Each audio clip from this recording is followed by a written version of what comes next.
आपकी राशि से अगर अष्टम भाव में 8th हाउस में अगर शनि आ जाते हैं गोचर में, तो शनि देव की अड़हिया लगती है। जहां पर आपका चंद्रमा है उस राशि से अगर 8th हाउस में शनि देव आते हैं तो शनि देव की अड़हिया लगती है। और शनि देव की जब अड़हिया आती है तो काफी विपरीत समय होता है और कष्ट मिलता है। कुछ ऐसा ही स्थिति होने वाला है सिंह राशि वालों के लिए, क्योंकि सिंह राशि वालों के अष्टम भाव में शनि देव 30 मार्च 2025 को गोचर करने वाले हैं।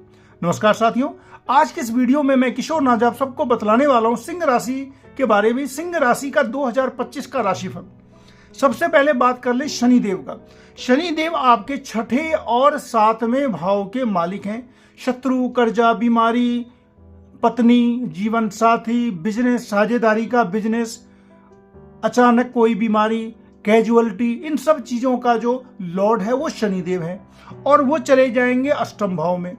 अष्टम भाव के वो कारक भी माने जाते हैं, यानी कि शनिदेव अष्टम भाव के कारक माने जाते हैं, मृत्यु के कारक माने जाते हैं। तो अष्टम भाव में जाकर के कारक के हिसाब से तो अच्छा फल देंगे, लेकिन चंद्रमा से जब अष्टम भाव में शनिदेव जाते हैं तो शनिदेव की अड़हिया लगती है। इसमें होता क्या है, कुछ न कुछ ऐसी परिस्थिति बनती है कि आपको अपमानित होना पड़ेगा।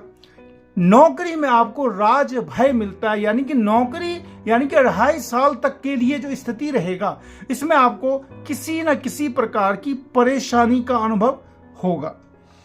कहीं ना कहीं जहां पर आप नौकरी करते हैं, खास करके नौकरी वाला जो मैटर है, इसमें शनि देव की जब अड़हिया लगती है तो ज्यादा दिक्कत इसलिए आती है कि शनि देव जब अष्टम में जाते हैं तो अपनी तृतीय दृष्टि तीसरे भाव पर, वो 10वें भाव पर देते हैं, यानी कि रोजगार के भाव पर में शनि की तीसरी दृष्टि पड़ती है। और तीसरे दृष्टि से जिस भाव पर शनिदेव दृष्टि देते हैं तो वहां पे नुकसान करते हैं। तो तीसरी दृष्टि आपके रोजगार भाव में पड़ेगी। तो चूंकि हमें पहले से अगर पता चले, ज्योतिष का सबसे बड़ा काम यही है कि अगर पहले से पता चल जाता है तो कुछ ना कुछ उपाय कर लें, या फिर जानकारी हो जाने से ही अरिष्ट से बचाव हो जाता है। तो शनि देव अभी 2025 से आपके लिए अड़हिया लाएंगे। अड़हिया में क्या होता है कि अगर आपका शनि अच्छा है कोई दिक्कत नहीं आएगी, अगर आपका शनि बलवान है, उच्च का है, तुला राशि का है, कोई दिक्कत नहीं आएगी, मकर राशि का है, कुंभ राशि का है, कोई दिक्कत ही नहीं आएगी, मित्र के राशि का है, वृषभ राशि का है, तुला राशि का, तब भी कोई दिक्कत नहीं आएगी, यानी कि सामान्य चलेगा। थोड़ा बहुत जो नेगेटिव फल बतलाया गया है वो आपको मिलेगा। लेकिन अगर शनि लग्न, चंद्र या नवमांश कुंडली में पाप ग्रहों से अगर प्रभावित है या किसी न किसी परिस्थिति में आपके लिए प्रतिकूल है तो नेगेटिव फल मिलता है। इसके लिए आपको शनि देव की और हनुमान जी की आराधना करनी चाहिए। अब बात करते हैं गुरु की। देवताओं के गुरु अभी वृषभ राशि में है और अभी आपके 10th हाउस में है। 10th हाउस में अब 10th हाउस का जो बृहस्पति होता है तो बड़ा अच्छा है, लेकिन गोचर का फल उनका अच्छा नहीं माना जाता। गोचर में गुरु जब एकादश भाव में जाते हैं तब ही अच्छा फल देते हैं, और वो अच्छा फल देने का जो टाइम आ रहा है वो आ रहा है 15 मई 2025, यानी कि 15 मई 2025 को आपके कुंडली के अंदर देवताओं के गुरु बृहस्पति एकादश भाव में चले जाएंगे, बुध की राशि में चले जाएंगे। उसके बाद अचानक से बहुत सारा चेंज आएगा। क्या क्या होगा? गुरु 2025 में अतिचारी रहेंगे, यानी कि उनका स्पीड काफी ज्यादा रहेगा, बहुत तेज गति से उनका भ्रमण होगा। और अतिचारी बृहस्पति बहुत ही ज्यादा पावरफुल हो जाता है। अब बात करेंगे कि पावरफुल होने से आपको नुकसान है या लाभ है। तो अगर बृहस्पति अगर अच्छे घर के मालिक नहीं है, खराब घर के मालिक हैं जिसके, उसके लिए बहुत खराबी करेंगे। लेकिन आपके लिए सबसे अच्छे घर का मालिक है, यानी कि पंचम घर का मालिक, 5th हाउस लॉर्ड, 5वें घर का जो लॉर्ड होता है उसके बारे में सबसे अच्छी शुभता यह है कि हर हाल में वो अपने समय में रिजल्ट देते हैं। आपने जो भी जीवन में मेहनत की, कम की, ज्यादा की, जो भी की, उसका जो रिजल्ट आने का जो टाइम होता है बृहस्पति तभी देते हैं जब उनका पंचम भाव से संबंध बनता है। तो बृहस्पति एकादश भाव में चले जाएंगे।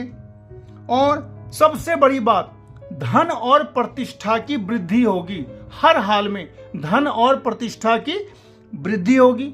शत्रु पराजय होगा, शत्रुओं का पराजय हो जाएगा, क्योंकि तीसरे भाव पर बृहस्पति की पूरी दृष्टि पड़ेगी। तीसरे भाव पर दृष्टि पड़ जाने से आपके अंदर का पराक्रम इतना ज्यादा बढ़ेगा कि शत्रु का पराजय निश्चित है।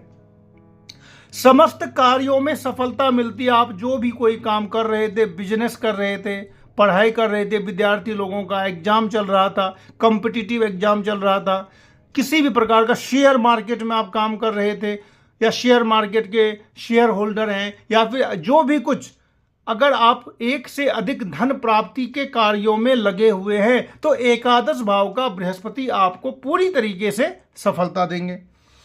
अब सप्तम भाव पर में भी बृहस्पति की दृष्टि पड़ेगी। 7th हाउस मित्रों होता है रोजगार का, साझेदारी, बिजनेस का, पत्नी का, जीवन साथी का। अब क्या हुआ, इस पर जब बृहस्पति की नवम दृष्टि पड़ेगी तो इस पर क्या होगा, शादी होगी। और जिस किसी की शादी में अगर इतने दिनों से कोई विघ्न था, कोई ना कोई प्रकार की समस्या थी, तो वो समस्या एकदम से दूर हो जाएगी। पंचम भाव पर में बृहस्पति की दृष्टि पड़ेगी, अपनी स्वदृष्टि पड़ेगी, यानी कि पंचमेश बृहस्पति है और पंचम भाव पर पंचमेश की दृष्टि पड़ जाने से पुत्र का जन्म होगा, पुत्र उत्सव होगा, मांगलिक उत्सव होगा। और ये सारी चीजें जो मैं बतला रहा हूं ये निश्चित रूप से प्रभावी होगी। बृहस्पति का जो गोचर है आपके लिए 2025 बहुत ही ज्यादा शुभ फलदायी रहेगा। पुत्रों का सुख मिलेगा, यानी कि आपके जो भी पुत्र हैं वो यशस्वी बनेंगे, और किसी न किसी प्रकार की ऐसी स्थिति आएगी कि आपको पुत्र की तरफ से, पुत्री की तरफ से, आपको संतान की तरफ से आपको खुशखबरी मिलेगी। कुछ भी हो सकता है, बच्चों की पढ़ाई लिखाई अच्छी हो सकती है, बच्चों को एडमिशन हो सकता है, बच्चों को नौकरी लग सकती है। ये सारी चीजें होगी। कब होगी, जब बृहस्पति का पंचम भाव से संबंध बनेगा। किसी का भी जब ये पुत्रों का अभ्युन्नति तभी होता है जब बृहस्पति का पंचम भाव से संबंध बने। तो निश्चित रूप से सिंह राशि वालों का पंचम भाव से बृहस्पति का संबंध पुत्रों की, पुत्रियों की अभ्युन्नति करेगा। अब बात कर ले राहु देव की, तो राहु अभी आपके अष्टम भाव में है। अष्टम का राहु भी अच्छा नहीं माना जाता, क्योंकि अष्टम भाव का जो राहु होता है वो बीमारी देते हैं, बीमारी देते हैं, एंजाइटी देते हैं। आपको ऐसा लगेगा कि मैं बीमार हूं, डॉक्टर के पास जाएंगे तो आपको पता चलेगा कोई बीमारी ही नहीं है। लेकिन अष्टम भाव का राहु ऐसी बीमारी देता है जिसको जल्दी डायग्नोज नहीं होता, जल्दी ठीक भी नहीं होता, आपके अंदर आलस्य भरा हुआ रहता है। अष्टम भाव का जो राहु मलिच प्लेनेट है, अष्टम भाव में जाकर के बहुत ही ज्यादा आलस दे देता है। अब क्या होगा, यहां भी 18 मई के बाद जब राहु का गोचर होगा, राहु उल्टी दिशा में चलता है, तो पीछे कुंभ राशि यानी कि आपके सप्तम भाव में चले जाएंगे। और सप्तम भाव में राहु जाने के बाद अकस्मात फलदायी होते हैं। ये राहु का सबसे बड़ा फल ये है कि ये अनएक्सपेक्टेड, अनप्रेडिक्टेबल फल देते हैं, यानी कि आपको पता भी नहीं चलेगा कि ये फल मुझे कहां से मिला। जो भी प्लस या माइनस जीवन में अनप्रेडिक्टेबल फल आता है वो राहु की वजह से ही होता है। तो यहां पर राहु सप्तम भाव में जाकर के अचानक आपके व्यापार में वृद्धि करेंगे, बड़ी बड़ी आपकी यात्राएं होंगी और उन यात्राओं से आपको लाभ मिलेगा और मित्रों से सहायता मिलेगी। ये निश्चित रूप से कि राहु का 7th हाउस में जाने के बाद आपके मित्रों से आपकी सहायता मिलती है। तो इस तरीके से अगर मैं देखूं, मेन प्लैनेट जो की प्लैनेट हैं बृहस्पति, शनि, राहु, केतु, गुरु, अब क्या हुआ कि इसमें एकमात्र शनि देव नेगेटिव फल दे रहे हैं, गुरु बहुत ही अच्छा फल देंगे, राहु बहुत ही अच्छा फल देंगे। यानी कि मई 2025 के बाद गुरु और राहु का बहुत ही अच्छा फल मिलने वाला है। शनि देव अष्टम में जाकर के अढ़ैया बना रहे हैं, तो इसके लिए आपको सावधानी रखनी है। और शनि देव का जो भी बीज मंत्र है, तांत्रिक मंत्र है, वो आप पाठ करें। दशरथ कृत शनि कवच का पाठ करें।